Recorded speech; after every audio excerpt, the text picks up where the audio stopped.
Welcome back to another episode of the Finprov podcast. I'm your host, always, Finton Smith. Thank you for joining me once again. And as always, anything you can do to support the show, it's greatly appreciated, whether that's liking or commenting, subscribing, rating, reviewing, following, or simply just listening. It helps me a ton. Muchas gracias. If you're watching on video, Finton Smith on YouTube, so easy. It's in the Buzzsprout. It's in my podcast website. It's in the feed. It's on the Instagram. There's links everywhere. It's so easy. I could not make it more easy to find. So if you are watching on YouTube, again, muchas gracias. Very appreciated. And as you'll see, I know last ep was the first of the new year, but second ep, we've got a whole new vibe going on. Whole new set decoration, right? First thing you notice, bam, t-shirt. That's right, the Finprov merch, right? And I say merch loosely because there's only two at the moment. Eventually they'll come out. I personally think it's a cool t-shirt. Got the nice logos, the words, got Finprov, pretty in pink. I like pink, probably my favorite color, pink and this type of blue. I love them, right? It's got the nice taglines, global podcast, coming in range. I think it's a cool shirt. Right, so that's the new uniform of the podcast, right? Then we got the new set design. We got the new oak wood. Ooh, pristine. Definitely not half price from China desk. I think it adds a whole new vibrancy to the set. It used to be black and goth and drab. Yuck. That is so 2017, okay? We're not there anymore, right? And you look behind, we added a few more plants. We got the big plant to the left. Oh, so earthy. A little one to the right. Oh my god, he's Nature Boy, for God's sakes. Call me Ric Flair. Woo! There we got some vines on there covering the on-air. It's like, ooh, that's a little bit of flair. Again, call me Ric Flair. Woo! You guys know who Ric Flair is, right? So, new additions to the team. We even got the nice little boom arm there. It's looking all nice. Again, definitely not $4 from China. It's great because it gives it so I can move my arms more freely. Except I managed still somehow to hit a peek behind the curtains. I've got the cord connecting this to peek behind the curtains. I'm a bit of a dumbass because for years I would manually have to sync the audio from my microphone for the audio podcast with the video from my camera for the video podcast.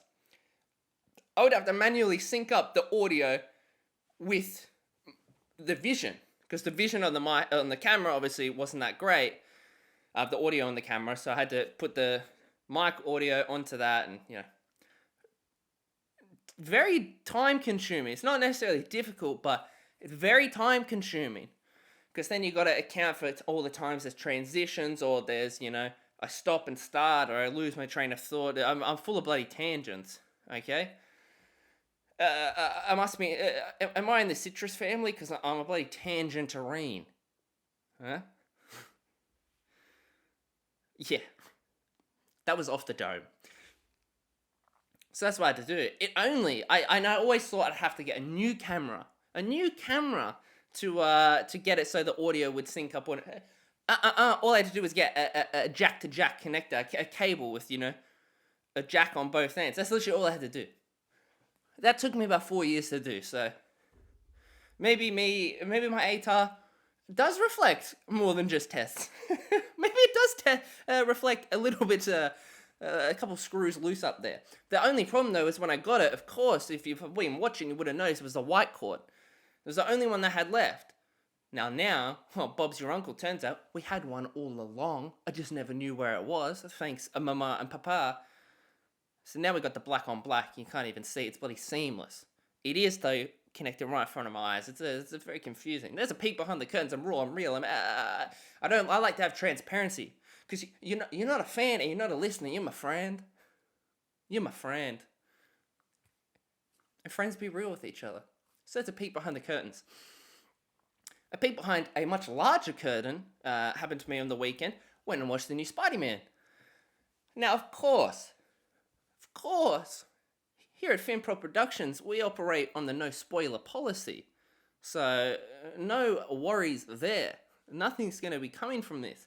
Excellent movie. That's all I'll say. But now I got to say, in the whole MCU, I'm a big nerd like that. I guess everyone says that now, but, I actually read, not to brag, but I actually read a fair few of the comics. So, full disclosure, I have like 12 or so of the Batman. I'm more of a Batman comic guy,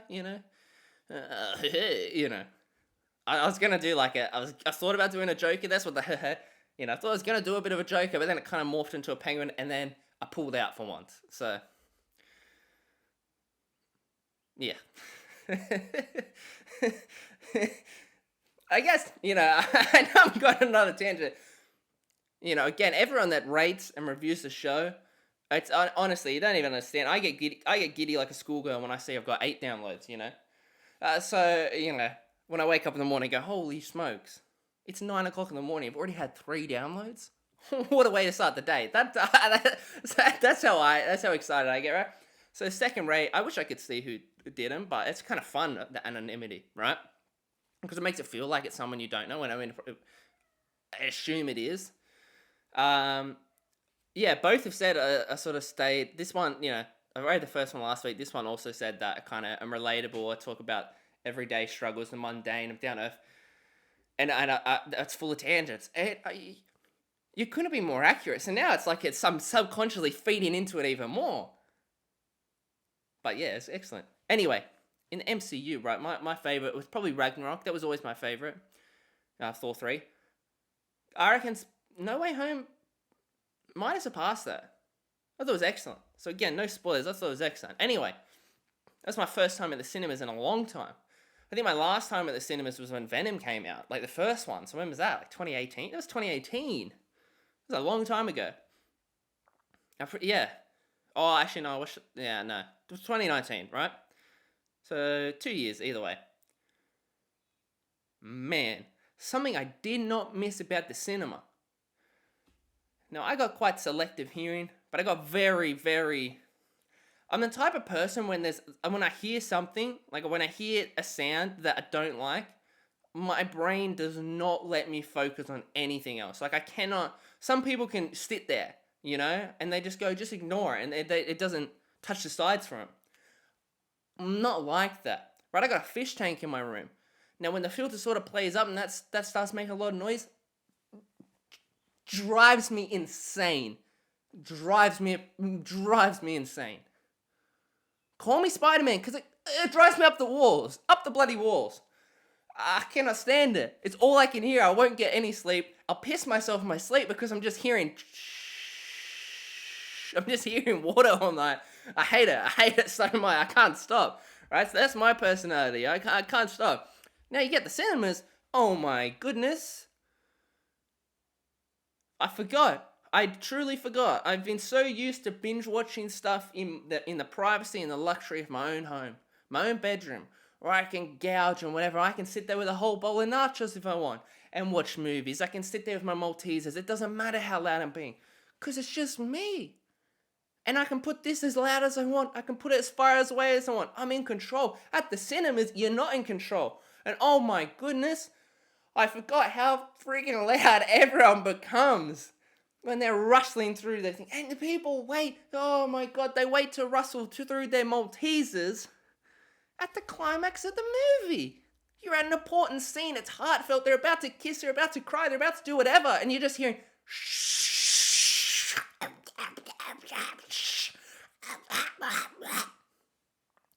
sound like goddamn Dobby's in the room with me. Precious. My guy. You're eating Sour Patch Kids. They shouldn't even have a crunch. Yet somehow in the cinemas, they have a crunch. You have people slurping on their drinks. Here's a little role play for you.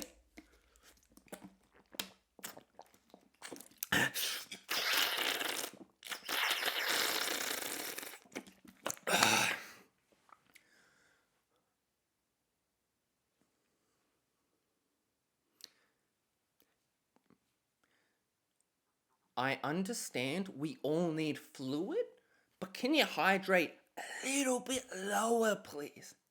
Just a little bit lower, please.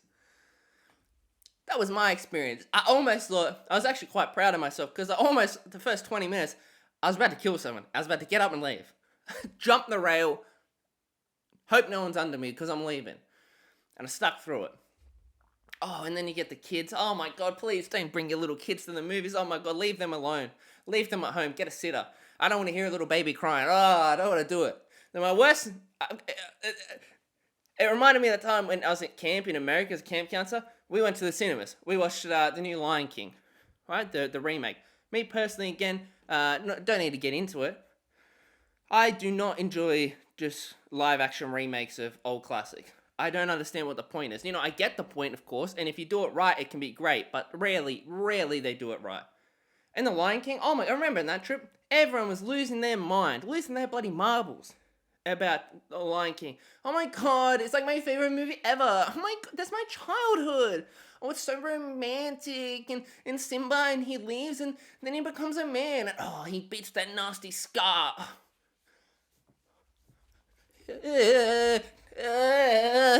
Before the remake came out, did anyone remember Lion King? Did anyone remember anything about it?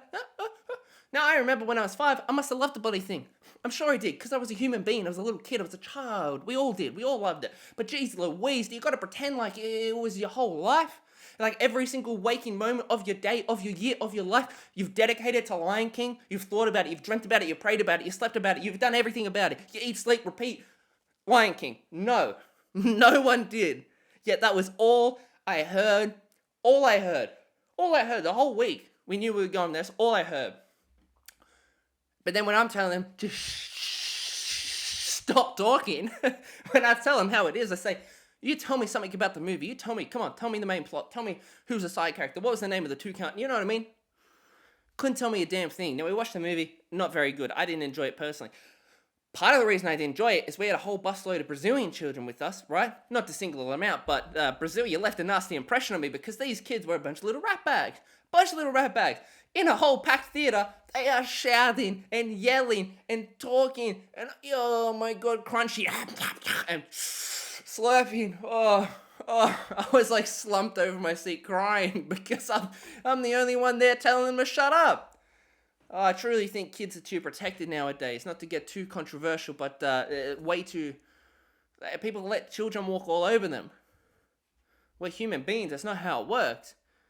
You're this big, and it's not because you have a deficiency. It's because you're a child. Okay? So, you're under me. That's the lay of the land. That's how the pecking order works. You don't even reach my waist, and you think I'm going to let you walk all over me? It's not going to happen, sister, right? That's why I went, dodgeball and, capture the flag came. No one was capturing my team's flag, huh? We'll leave it at that. But there, these kids, right? So annoying. Completely ruined the experience for me.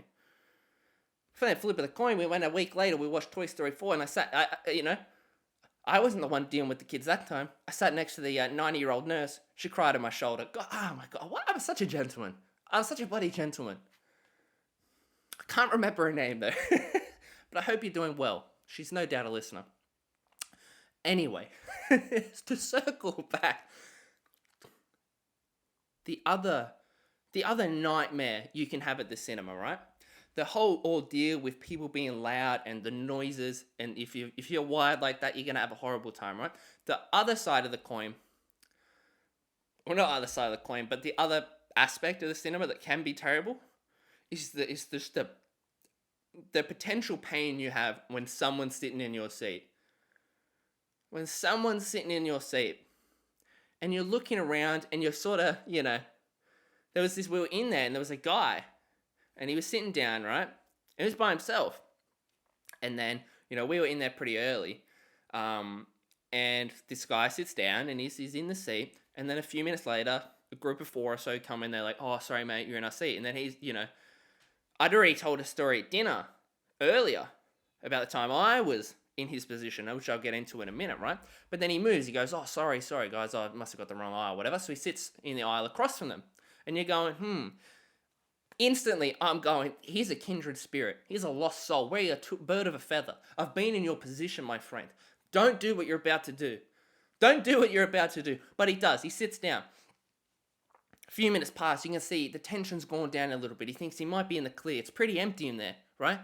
Lo and behold, group of two comes in, goes, oh, sorry, champ, you're in our seat. Then he's got to he's scrambling at this point. This is the second time he's been asked to leave. He's scrambling. He moves again.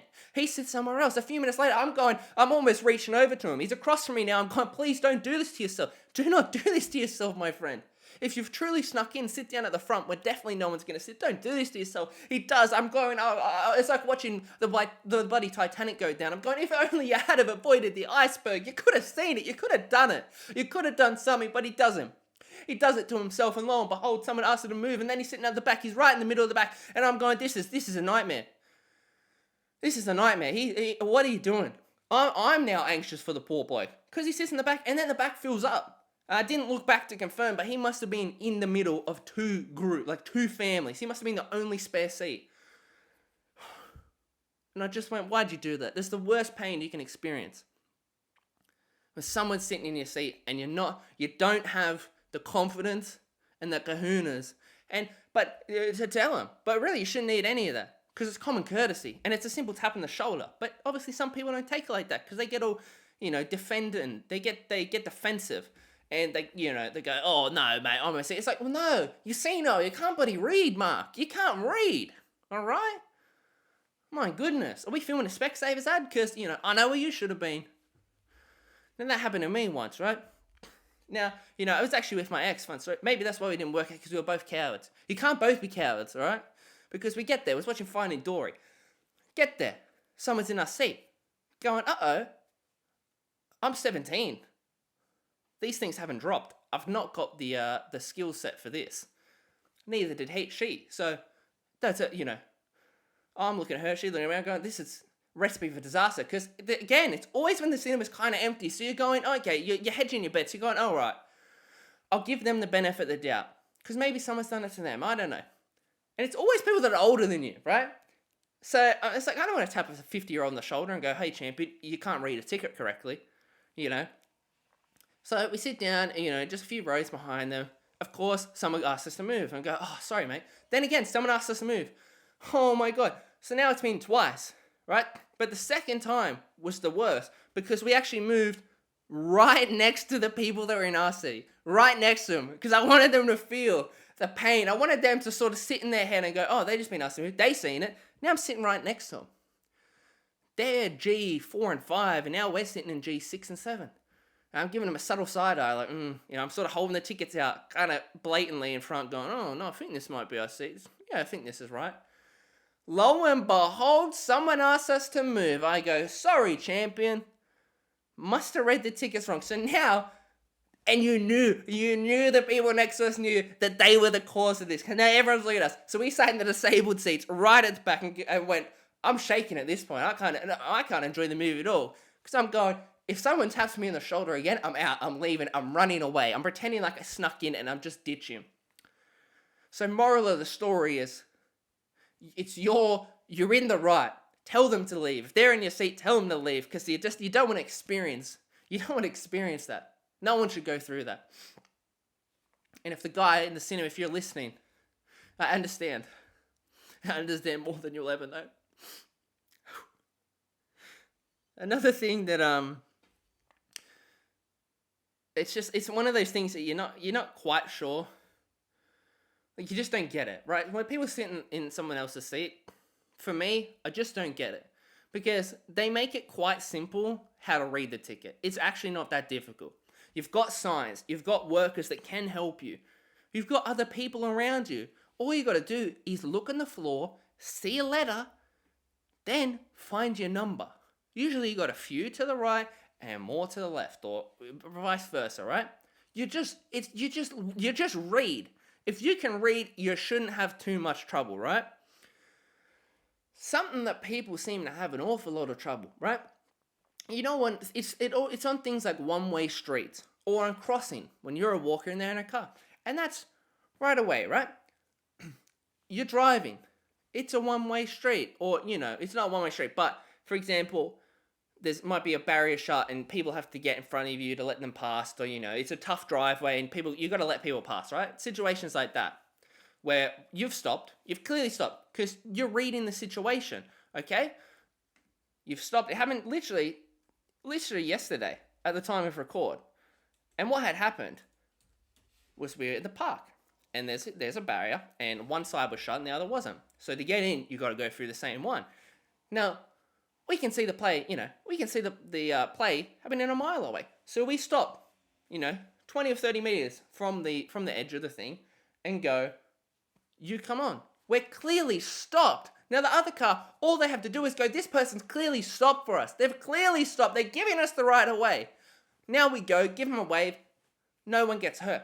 You get these goddamn morons that can't process that very simple play. Because this person stops there, and now they stop, and now you're sitting in the car going, I stopped first. I've clearly given you right away. What are you doing? And then they'll have the audacity to flash you. And you're like, what the hell's wrong with you? Then you can drive past them, you look at them, you go, oh, it's a 4-year-old. Oh, you shouldn't be driving. What you doing? What you doing? You'll be like crossing the road, right? You'll be walking, and there'll be a car going.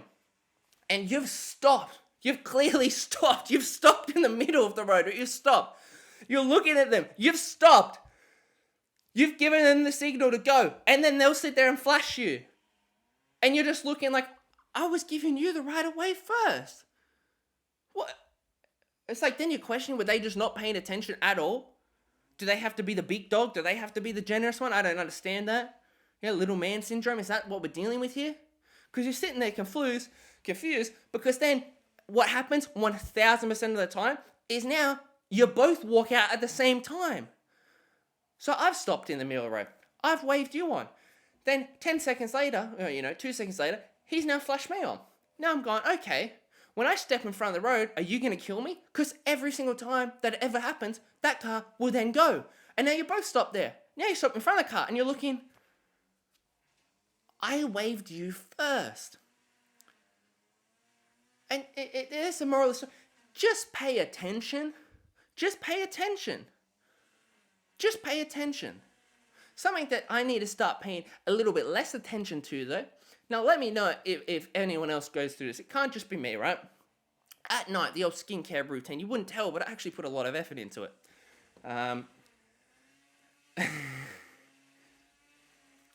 Hope you guys can't hear this guy whippersnipping. That's my neighbor. I don't know if you can hear it. I'm assuming if you can't, fantastic, right? But peek behind the curtains again. This bloke seems to know exactly when I'm doing something, and he does it every single time. He has 2 times where he does his yard. One is 7:30 on a Sunday morning. That seems to be his personal favourite. Because what better way to show your neighbours you care about them? By whippersnipping at 7:30 in the morning on a Sunday. The other side of that is he doesn't know how to use it to save his life. I've never heard someone use a whippersnipper and hit their fence more. He has a piss poor little garden, right? Little pipsqueak garden. And yet he takes 16 hours to do it. We got like a whole acre and a half, right? I've confessed on here, I'm a lawn dad, right? I love this stuff, right? I'm going to do it right after this. That's a peek behind the curtains again. I can manage to do a whole acre quicker than this dude can do 1 square meter. The other time he loves to do it is every time I'm recording a goddamn podcast. And I just want to say to you, Phil, thank you very much. Thank you very much. What a nice man. Anyway. What do I call this episode? Hot and heavy? Because I'm up. God, I know I've said it a lot, but peek behind the curtains, I'm sweating. I'm sticking to the seat. I've sweat that much. Oh, jeez Louise. I can't have the aircon in here because it makes too much noise. Oh, God. Great way to start the app. I'm going to have a bloody heart attack. Touch wood that I don't. Anyway. When I have a shower at night, I put my skincare stuff in the morning and then do it at night when I'm in the shower. 90% of the time. And I don't even know why I do it. I wash myself, right? Then I put my skincare stuff on. I put it, so now it's all funny, whatever. 90% of the time, I succumb to the urge, the absolute necessity, the need, the primal instinct to, while the shower's going, open the door, step out, and look in the mirror just to see, oh yeah, I got it on my face. Anyone else do that?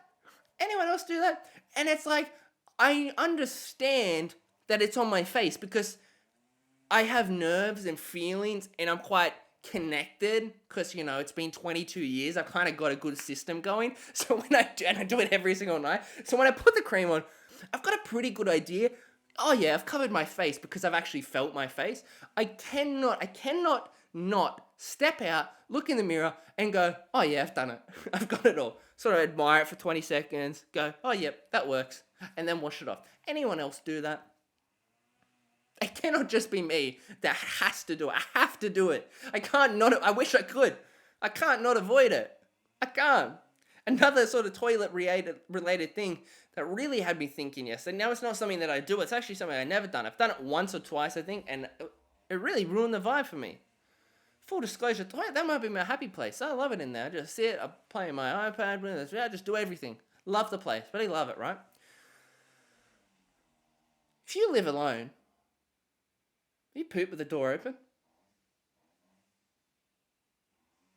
You live alone, you poop with the door open? If you live alone, would you poop with the door open? You're alone. You're home. No one's there. Parents are gone. Roommates are gone. Housemates are gone. Siblings are gone. You know for the next hour, no one is going to interrupt you. You pooping with the door open? Really had me thinking there. I was conducting business in there, dropping a few of the kids at the swimming pool. And it had me thinking, I went, if no one was here, would I do this with the door open? And I went, no, I wouldn't. I almost threw up at the thought. I've done it before. I've never been more uncomfortable, It's like it's your own home. No one's going to be coming in, no one's going to be affected by the smell. No, you pooping with the door open? Are you pooping with the door open? No one's going to come in. Why wouldn't you? You're a king in the castle. No, no one's coming in. No one's going to affect you. You pooping with the door open? You let me know your thoughts. You pooping with the door open? No one's coming in. What you afraid of? What you worried about? You pooping with the door open? Just something about it just feels, it's a primal thought, It's a primal instinct. Go, hey, no one's coming in. No one's coming to get my kill. I'm safe here. I don't need to sleep in the cave tonight because I'm pooping with the door open. I just can't do it. But then again, I don't live alone. So maybe I live alone. I'm pooping with the door open. Just one last time. No one's home. You've got the whole, role play. You've got the whole room to yourself, the whole household. 1000% guaranteed. Every single person care about, love, would ever even know your address are gone for the next week. Oprah came around and they all happen to be at a show. They've given her a trip around Australia. They're not going to be anywhere near you pooping with the door open. Let me know. Another thing that maybe I'm tapping into primal instincts. Maybe this is what this episode will be called. Primal instincts, right? Set the scene for you. It's raining. It's really pouring down. It's been pouring down all week, right? You've got a little bit of sunspot. You hang the clothes in the washing. The clothes in the line.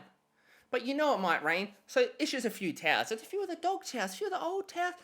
Some of the old clothes, it's the unreliables, the unremarkables, right? You hang them on the line. You go inside, you're not paying attention. It starts raining. You go out there, it's raining. Do you leave the clothes on the line? Now, let's say if they're only there for a few hours, sure, leave them on the line. Let's say it's been a day. It's been 48 hours. There's a towel still on the line. Are you taking it off or do you leave it there? Are you going, oh, that's an unremarkable. I don't need that towel. It's just lying there. Are you just leaving it or are you taking it off? Because I cannot help but feel bad for this inanimate object. And I know it doesn't have feelings, but what if it does? I wouldn't want to be on the clothesline. Maybe in primary school when they said treat others how you want to be treated, it's really resonated with me. A little bit too much. Sorry to hold my breast there, metaphorically, if you're listening. Just imagine my hands cupping myself, right? That's how I'm feeling, because it's my maternal instincts. Because I see that one towel who's been sitting in the rain for 48 hours. I can't help. I can't go. I'm going, do you have no sympathy? Mum and Dad, you just have no feeling. Do you have no pulse? You cold-blooded killers out here. Get that thing in here. I can't help it. I gotta go out there, take it, wring it out, hang it inside, and go, here you go, Merry Christmas. Now you're warm, you're safe, you're not gonna get hurt. I can't do it. I can't look myself in the eyes, you know? Can't look myself in the mirror. I can't sleep myself. You know, go to sleep at night and go, I left him out there in the cold. And again, I'm not crazy. I know he's just a towel. I feel bad for him. Old pair of board shorts. They're covered in holes. They've got more holes than they've got, actual fabric. I gotta take him in. It's inhumane to leave it on the line, you know? Your car, you get in the car. You hit the curb or whatever. You go, whoops. Or do you go, I'm so sorry, car. I gotta go, I'm so sorry, car. And then I go, bang. I stub my toe. I just kick it at the curb as hard as I can with my foot. And I go, look, now we're even. Now bloody... Yeah, that was probably the biggest downfall of my AFL career. Every time I kicked the ball, I kicked myself in the shin because I went, oh, I've kicked the ball now. That's a bit bloody cruel. Oh, shit. That's why I busted my ankle so much, you know? Oh, sorry, I tackled my teammate. Now I just bang. Tackle my own ankle, just straight into a pothole. Jump in at full speed. I guess I'm a sympathetic guy. But I'm not pathetic. Anyway... again, I really hope you can't hear this guy, but I cannot avoid it. I'm staring at him now. He's reflecting in my mirror. I hate him so much. He just, you know, those people that they just seem to know when you want to do something. He's definitely one of them. Not as weird as our other neighbours, little people. These guys, right, they just moved in the other week. About 6 months ago, they lit the entire hill. They got a big block like ours, kind of similar, but a little bit different. A lot of bushland. Lit the whole damn thing on fire. Honest to God, nearly set the whole of Dapto on fire. Like, it was terrible. It was so out of control. The next day, 36 hours later, it was still embering, and they had no idea. I had to go over there and hose it off, right? Then, the next 8 months, they just left it, and it got more overgrown than it ever did. The whole ploy was to, get rid of the weed and stuff. Oh, well, why'd you leave it grow like a bloody jungle for the next 8 months? So, some weird people around us. What's not weird is showing your love. So like, support, rate, review, subscribe, follow, listen. Anything you can do, it helps me, it helps you. And it makes these shirts more of a realistic future. Huh? As always, hope you have a great day, great week, great year. Stay tuned. And I'll see you next time.